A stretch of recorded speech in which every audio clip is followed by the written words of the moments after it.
In this video, guys, I want to explore this. Is your work ethic, your strong work ethic, harming your trading? Stay tuned. Hey guys, warm welcome to you. Thank you so much for joining me. All right, so I was having a discussion with a trader, a great trader. He's gone through so much, he's stuck with it, he's decluttered his mind, he's got his strategy sorted out. Yes, there's still things, it's not a never ending kind of work in progress, but he's sorted out some challenges kind of emotionally with it, discipline, all this type of stuff. And he's finally starting to see some results. He's finally starting to turn the corner. I'm super proud of the guy. Chris, if you're watching this, shout out to you, pal. And one thing we were chatting about is, hey, we've all got, you have, I have, everyone probably watching this has got a strong work ethic. Like, we want to achieve more, we want to drive, and we have probably had times in our life where we just ground through, we just knuckled down and got the job done to get us to the next level. And that, for most endeavors, helps. That strong work ethic, that getting up, that doing the work when you don't want to do it, pushing forward, making the call, doing this, doing that, working, whatever it may be, and it's health or it's business, it's that helps us get to the next level. And normally, with most things, you can grind your way through to a decent level. The trouble is, with trading, that goes against us. That skill in life goes against us. Why? Because it's one thing you can't just force. And we try to. The type of personalities we are who are involved with the markets, we can try to force it. So what do I mean by forcing it?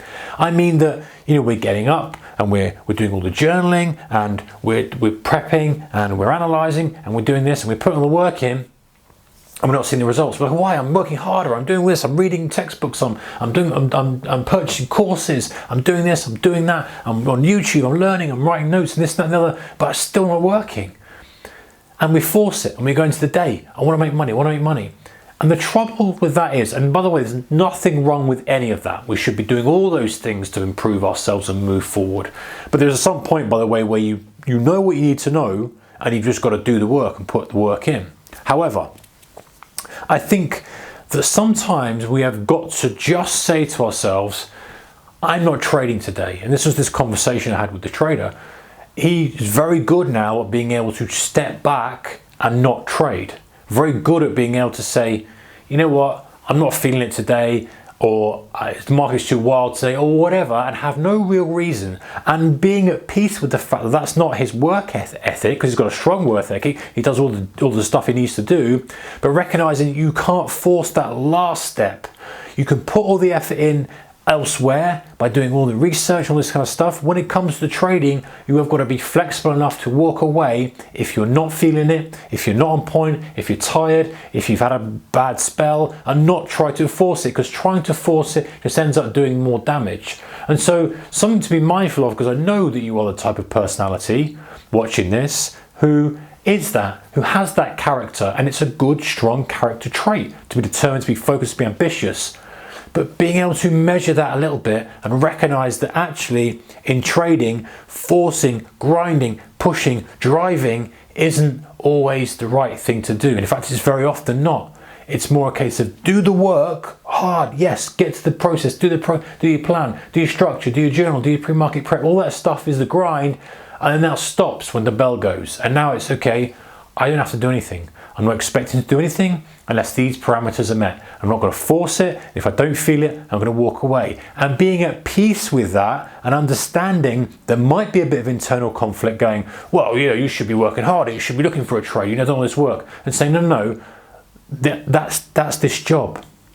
It's not about who works the hardest in this, in the actual trade, maybe the prep, but in the actual trade it's not. It's about the person who allocates the risk capital at the correct moment who comes out on top. So if you force it and force it and force it, this is when you overtrade, you lose. And when you do have the right setup, you do have the right conditions, and you do allocate capital, you take the trade, then all you're doing is digging yourself out of a hole that you created before. So just watch it, just something to consider. And we had this conversation, and I thought, this is something that it's such a subtle thing, but it's worth mentioning, because we very often want to push and force and make it work and grind and do this work and that. But actually, the opposite is true when we're in the heat of the moment and wanting to trade. It's a calmness. It's an approach of saying, I know what I'm going to do. There's nothing going to be forced. When a trade stands out to me, I'll take it. But if I don't see it, I'm not going to trade. And I'm going to be at peace with that. And then you shut the screens off, and you can grind away and then do your research and writing stuff out and doing this and that and spreadsheets and all the stuff you want to do.